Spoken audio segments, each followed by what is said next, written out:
Why don't airlines fly over Tibet? Look at a flight-aware map of airlines flying all over the world, and you'll notice something unusual. There are no planes flying over Tibet. The autonomous region of Tibet lies in the southwest part of China and borders India to the west, Nepal to the southwest, and Burma and Bhutan to the southeast. Tibet sits on the Tibetan Plateau, which is the world's largest and highest plateau. It covers around 965,000 square miles, which is 5 times the size of France. Most of the Tibetan Plateau lies at an elevation of between 13,000 and 5,000 feet. Known as the roof of the world, Tibet is also bordered by the world's 2 highest mountain peaks, Mount Everest at 29,029 feet and K2 at 28,251 feet high. During World War II, flying over Tibet was called flying the hump.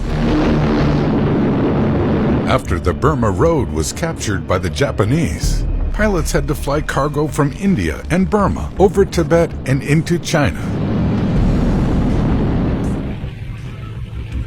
A higher percentage of flight crews died flying over the hump than were killed during the daylight bombing raids over Germany. Flying over Tibet presents a problem for airliners for 4 reasons.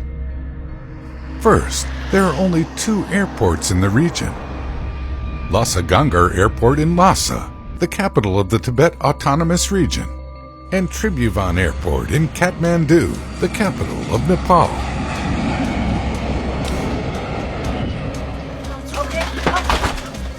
If there is a medical emergency on board an aircraft, there are no alternative airfields on which to land.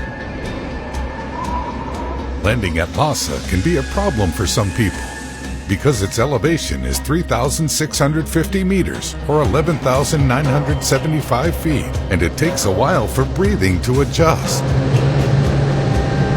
The second reason flying over Tibet is a problem for aircraft is because of the amount of emergency oxygen airplanes carry. Those yellow oxygen masks that drop down in the case of an emergency cabin depressurization are connected to individual canisters of combustible chemicals stored above each seat.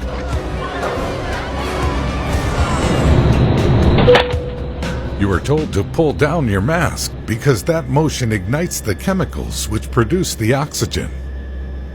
Planes have only between 10 and 20 minutes of oxygen, which should be long enough for an aircraft to descend to below 10,000 feet, where there is breathable air.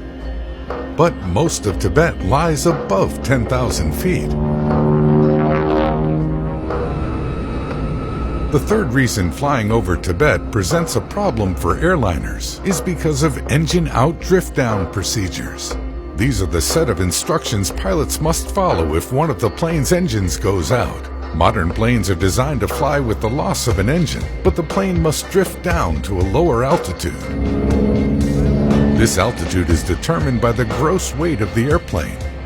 Over Tibet, that safe altitude might be lower than that of the ground. The fourth problem facing airliners flying over Tibet is clean air turbulence.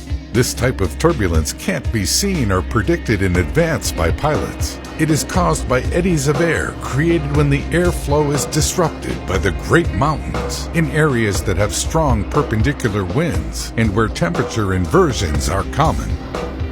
When flown through, clear air turbulence can be very destructive to an aircraft. According to the U.S. Federal Aviation Administration, clear air turbulence is the leading cause of injuries to passengers and flight attendants.